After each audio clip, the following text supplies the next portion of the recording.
O Congresso voltou a pressionar o governo para que seja apresentada uma alternativa ao aumento da alíquota do IOF.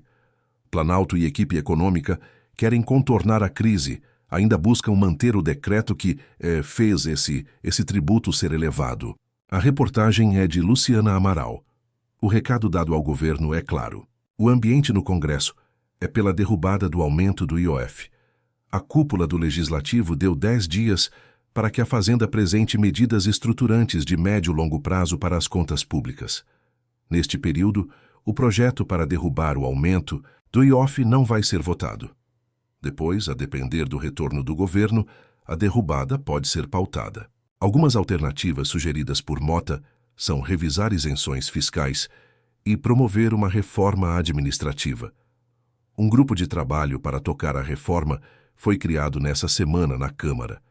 Nós temos um ambiente que há 2 anos e 5 meses, todas as medidas que aqui chegaram visaram o aumento da arrecadação.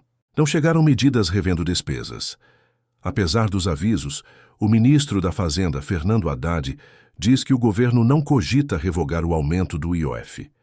A avaliação da equipe econômica é de que, se abrir mão da alta no imposto, o funcionamento da máquina pública ficaria num patamar ainda mais delicado, o que levaria a mais contingenciamentos.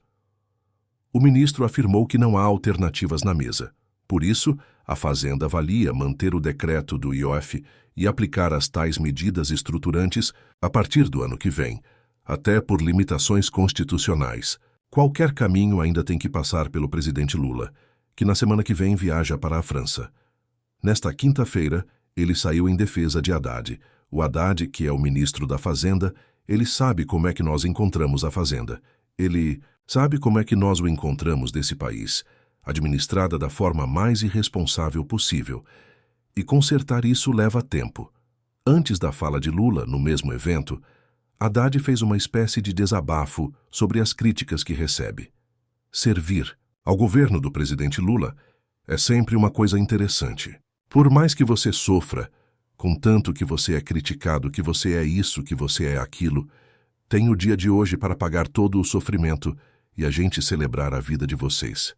Parabéns. Obrigado, Jussara, Brasília. O clima aí, pergunta. Muito simples. O Congresso vai às últimas consequências. Últimas consequências significa o quê? Derrubar um decreto do governo. Olha, William, o governo. Desculpa, o Congresso parece disposto a ir às últimas consequências, mas tem sempre o fator Davi Columbi, presidente do Senado, que tem se mostrado ali um aliado do governo no dia de hoje. Ficou claro ali. Inclusive, quando o Gomoto, presidente da Câmara, dá essa coletiva de imprensa e cobra o governo, ele fala: olha, isso aqui foi tudo definido e conversado com o Senado. Mas, é difícil saber o quanto o Congresso vai ter essa disposição para derrubar o decreto do presidente Lula. Fato é que o recado foi dado. Há votos, inclusive, para ter sido derrubado ontem. E o que eles dizem é o seguinte: se não vier uma medida satisfatória, uma alternativa satisfatória, tem texto, tem voto para aprovar no mesmo dia a urgência desses projetos. São mais de 20 projetos para derrubar o decreto da alta do IOF e votar no mesmo dia Câmara e Senado. Então a ameaça é forte. E aí eu acho que esse caso específico, William, mostra ali que há uma pressão maior do Congresso. Até aqui a gente vinha muito o governo Lula, muito tentando fazer acenos ao Senado. A gente tem, inclusive, com viagens com o presidente Lula, levando Hugo Mota e Davi Alcolumbre. E esse recado foi mais duro. Bem, são 10 dias, né? Eu estava conversando há pouco com integrantes do Congresso, principalmente da oposição, criticando, inclusive, esses 10 dias. Mas aí. É nesse tempo aí que pode acontecer alguma mágica, um fator Davi Olumbo. Ali, saiu algum acordo disso. Mas neste momento, a preço de hoje, o Congresso parece bastante irritado. Ninguém dá ultimato se não tiver condições de cumpri-lo. O Congresso tem completamente, William. E eu penso que o governo, de certa maneira, conseguiu uma vitória de pirro, porque adiou um problema, né? O governo está sangrando há uma semana em razão disso. e vai sangrar mais 10 dias para lá na frente, muito provavelmente o Congresso chegar e derrubar. Então, talvez teria sido melhor ou já derrubar ou recuar da decisão, já apresentando uma outra solução. Encerra esse assunto, porque daqui até a outra semana o governo vai continuar sendo taxado de irresponsável fiscalmente. Ele está uma semana agora, está todo o setor privado, todo o setor político e o governo sangrando, e não entende que poderia ter sido melhor recuar do que jogar esse jogo para daqui a 10 dias, prometendo medidas estruturantes que não vai apresentar. Quem que apresenta medida estruturante na economia brasileira? As reais. Se necessárias medidas estruturantes, há uma semana de uma eleição de um governo cuja taxa de desaprovação é maior que a taxa de aprovação. Então, assim, conseguiu ganhar um tempo para quê? Bom, vamos lá.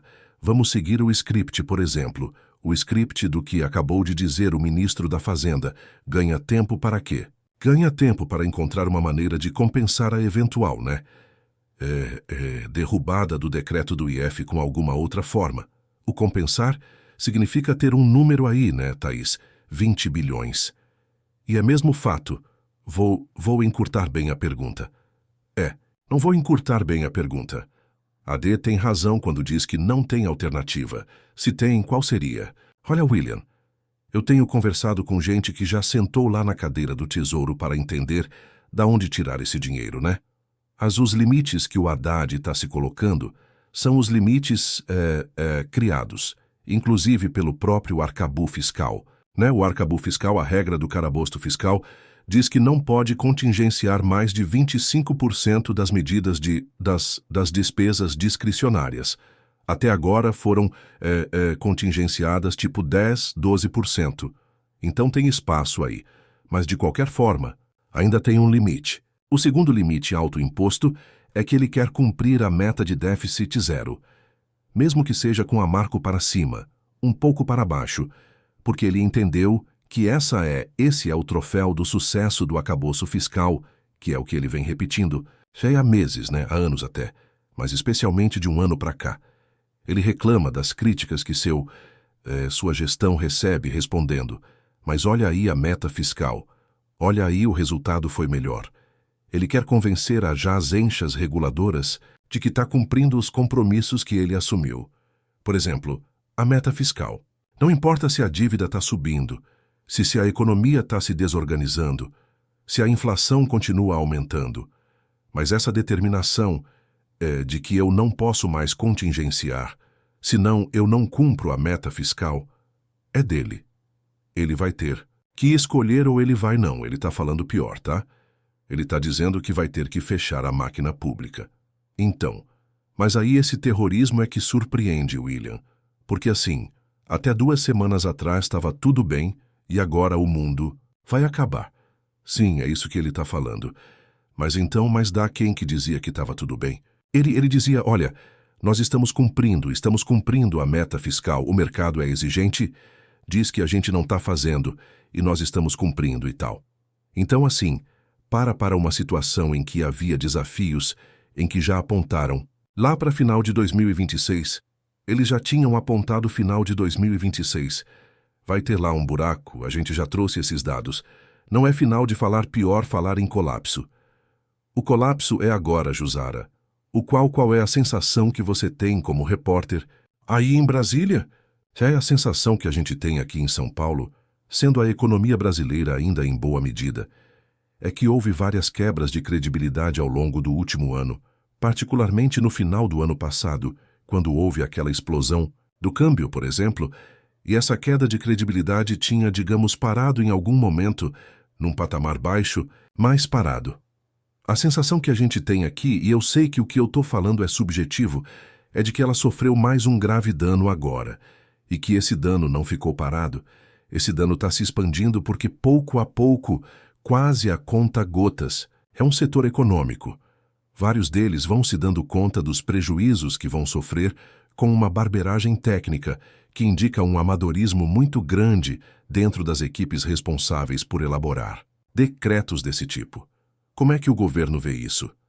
Olha, esse dano ele é admitido nos bastidores principalmente pela ala do Palácio do Planalto. E aí, para quem, quando a gente fala ala do Palácio do Planalto, a gente está falando dos políticos, né? De quem faz estratégia política, de quem cuida da comunicação, entende que este é mais um dano gravíssimo no momento que o governo estava tentando ali respirar nessa crise do INSS.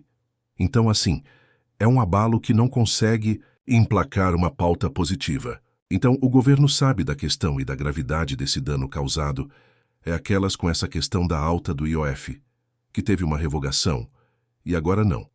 Além de escalar uma crise entre a área econômica e o Palácio do Planalto.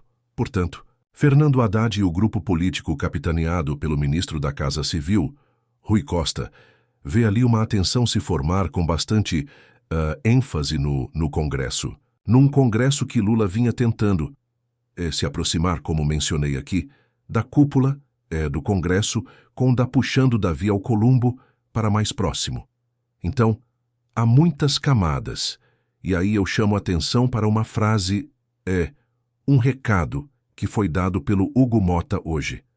A gente não sabe quanto Hugo Mota está disposto a realmente levar à frente essa ameaça de derrubar colocar para votar a derrubada do decreto de Lula. Mas ele disse, se derrubar que o Palácio do Planalto não vá bater no Supremo Tribunal Federal, como fez com outras crises, com outros impasses. Portanto, há um evento nessa declaração de hoje, Hugo Mota ainda chama a atenção. Isso vai agravar a crise política. Então, se havia alguma dúvida do governo de que ele está num problema grande e grave que pode explodir ali, perder a mão disso, acho que fica muito claro hoje, quando há este recado bastante direto, além, claro, das cobranças todas, que a gente já mencionou aqui, que foi feita, verbalizada por Hugo Mota, mas com respaldo inclusive do Senado. Eu penso que ao futuro do governo Lula III, de certo modo, ele está atrelado à solução desse embate, deste de agora, porque o Centrão, Alcolumbo, Gumota, eles poderiam ter liquidado o assunto também.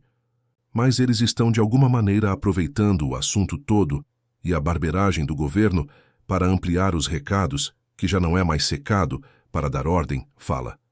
Vocês não vão ao Supremo, que é uma coisa que incomoda eles. No momento em que o Supremo voltou a ameaçar mexer emendas impositivas, que para o Congresso é sagrado. Então, o Centrão ele pegou esse assunto há uma semana indo para cima. Tem um dado interessante também simbólico, Willan. Na reunião de ontem da Edglais ao Columbota, o Zé Guimarães e o Jacques Wagner foi na residência oficial da Câmara. Ou seja, o governo vai até o Legislativo, não é mais o Legislativo vai até o governo. Então eu penso que estão sendo redefinidas as relações do Centrão com o governo Lula III, na reta final do governo, que tem mais um ano na prática, depois da campanha eleitoral. E a depender da forma como o governo agir, aí, perdeu, vai no Supremo. E da forma como o Centrão impor essa derrota, essa espada da queda do decreto, isso pode mudar completamente, impactar na formação de aliança para o ano que vem, porque o Centrão está falando, eu vou me desgarrar de vocês se vocês continuarem aumentando impostos, e se vocês continuarem, quando perderem na política, indo no Supremo. Tem um imposto que está valendo, certo? O ímpio imposto está valendo. Nós estamos numa situação de fato. Ou seja, há danos à economia real ocorrendo no momento em que conversamos. Tô correto em ler o seu argumento da seguinte maneira.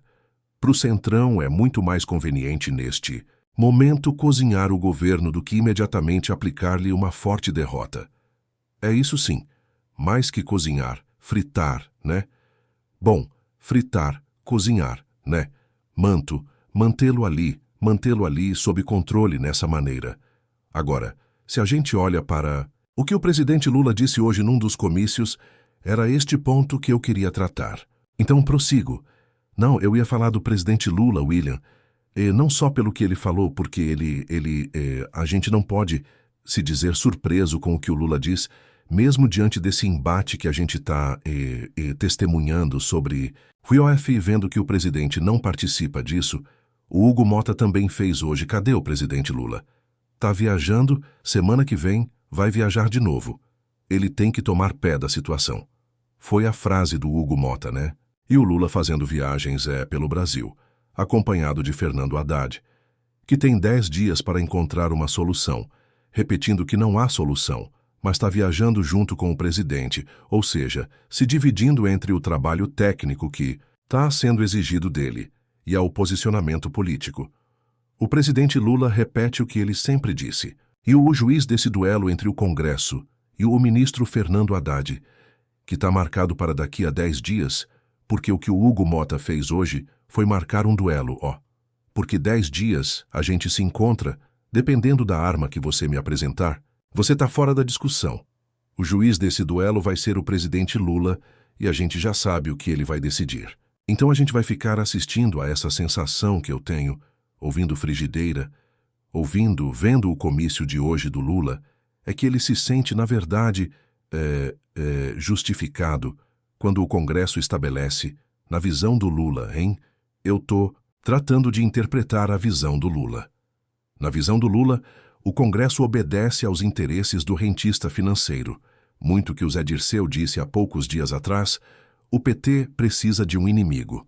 O inimigo é o setor financeiro rentista.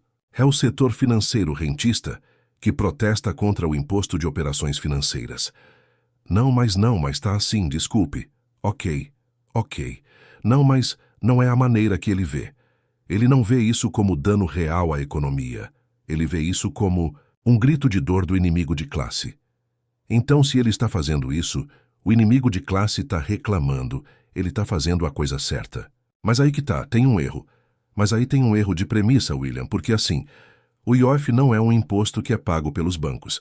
Se fosse a tal da contribuição social sobre o lucro líquido, isso é da lucratividade dos bancos do IOF. Mas a premissa do Lula não é essa. A premissa do Lula é que o país é dividido entre eles e nós, entre ricos e pobres, e compete ao pai dos pobres arrancar dos ricos aquilo que eles ricos tomaram dos pobres. Porque na cabeça do Lula, se alguém ficou rico, é porque alguém ficou pobre. Então, e aí a gente vê isso no comício e no momento esse de tensionamento com o Congresso. Nesse ponto eu subscrevo o que você escreveu. O que o Lula vai fazer? Ele disse já. Ele já disse, a gente vai ficar esperando, vendo, e a equipe econômica fritando nessa grande frigideira. Mas o ver é o governo. Mas assim, quem está fritando é a equipe econômica, né? Mas a gente já sabe o veredito. O Lula é o árbitro dessa decisão e a gente já sabe o veredito. A diferença é que aquele horizonte, eu vou repetir, que a gente olhava para o colapso em 2026, está acontecendo agora, pelo menos naquilo que Haddad interpreta como a entrega que ele precisa fazer. Ele vai admitir que ele não vai cumprir a meta.